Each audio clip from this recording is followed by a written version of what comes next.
रावण ने औरतों के बारे में 5 बातें बताई, गंदी है पर सच है। रावण ने औरतों के बारे में कई जगहों पर विभिन्न बातें कही है, लेकिन एक प्रसिद्ध संदर्भ रामायण में आता है, विशेषकर जब रावण सीता का अपहरण करता है और बाद में मंदोदरी यानी कि उसकी पत्नी और अन्य लोग उसे समझाने की कोशिश करते हैं। रावण के विचारों से एक झलक यह मिलती है कि वह महिलाओं को एक तरह से वश में करने योग्य वस्तु समझता था। हालांकि वह उनकी शक्ति और प्रभाव को भी जानता था, लेकिन एक विशेष और चर्चित विचार रावण ने स्त्रियों की प्रकृति के बारे में नारी स्वभाव को लेकर दिया है, जो इस प्रकार है। कुछ लोगों द्वारा रावण के संवाद के रूप में प्रस्तुत किया जाता है, हालांकि यह वाल्मीकि रामायण में नहीं है, बल्कि बाद की कहानियों में या लोक कथाओं में पाया जाता है। स्त्रियों का स्वभाव चंचल होता है, वे स्थिर नहीं रहती, या नारी की कोई एक रूप प्रकृति नहीं होती, वह समय के साथ बदलती रहती है। हालांकि यह विचार आज के समय में विवादास्पद और स्त्री विरोधी माना जा सकता है। उस काल में यह कुछ लोगों द्वारा समाज की सोच को प्रतिबिंबित करता था। स्त्रियों का हृदय अत्यंत कोमल होता है, उन्हें बल से नहीं प्रेम से जीता जा सकता है। यह कथन रावण के नीति शास्त्रों में माना जाता है। इससे यह भी स्पष्ट होता है कि रावण केवल बल का उपयोग नहीं बल्कि मनोवैज्ञानिक प्रभाव को भी समझता था। रावण की पत्नी मंदोदरी जब उसे सीता को छोड़ने की सलाह देती है, तब वह स्त्रियों के सौंदर्य और प्रभाव पर टिप्पणी करता है। कुछ लोक काव्यों में रावण कहता है, स्त्री जब सुंदर होती है तो पुरुष की बुद्धि भ्रष्ट कर सकती है। जब लक्ष्मण शूर्पणखा की नाक काटते हैं, तब रावण स्त्रियों के सम्मान की बात करता है। जो पुरुष स्त्री का अपमान करता है वह कुल का नाश करता है। यहाँ वह नारी सम्मान की बात करता है, हालांकि खुद सीता का अपहरण करके वह इस सिद्धांत का उल्लंघन करता है। रावण संहिता एक ग्रंथ जो रावण द्वारा लिखा गया माना जाता है। उसमें स्त्री को शक्ति स्वरूप, माया और संवेदनशीलता की मूर्ति बताया गया है। चलिए रावण के स्त्रियों के बारे में विचारों और व्यवहारों को और भी विस्तार से समझते हैं। रावण एक जटिल और विरोधाभासी चरित्र का था। उसके विचार, कर्म और कथन एक साथ देखने पर एक दिलचस्प तस्वीर उभरती है। रावण ने सीता का अपहरण तो किया, लेकिन उसने कभी बलपूर्वक छूने की कोशिश नहीं की।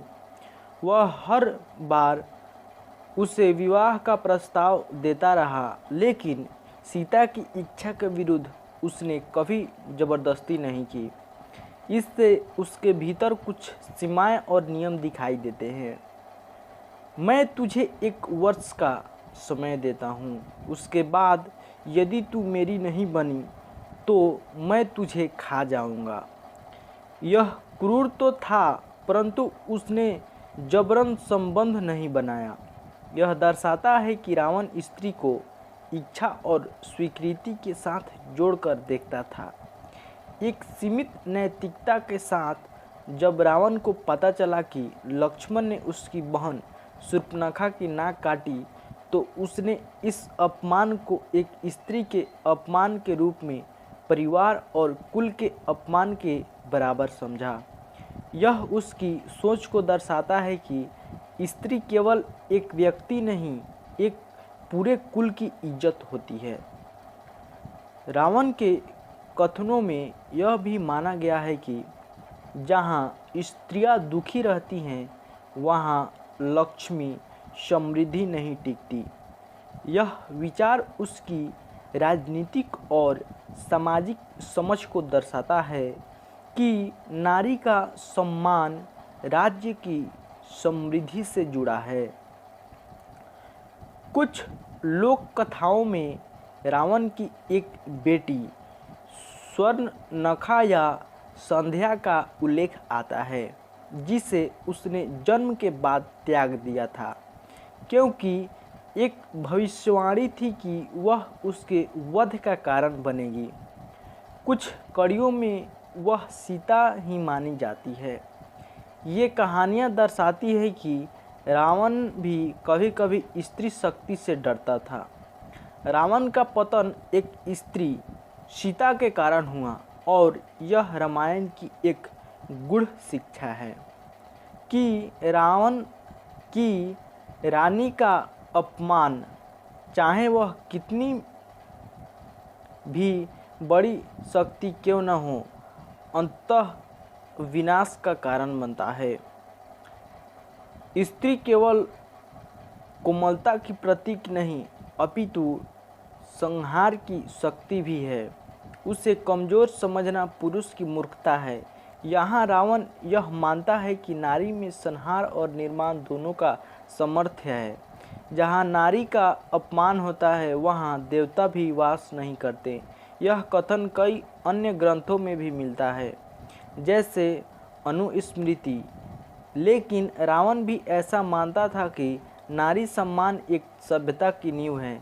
राजा को चाहिए कि वह राज्य की स्त्रियों को सुरक्षित और सम्मानित रखे, अन्यथा प्रजा का विश्वास डगमगाने लगता है।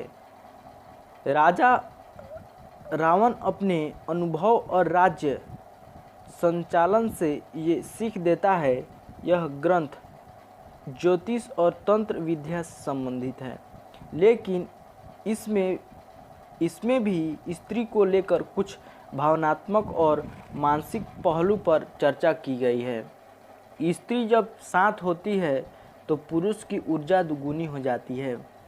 जब वह दुखी होती है तो पुरुष की शक्ति भी क्षीण हो जाती है। यहाँ रावण नारी को पुरुष की शक्ति और प्रेरणा का स्रोत मानता है। दोस्तों, ये वीडियो आप लोगों को कैसा लगा कमेंट करके बताइए।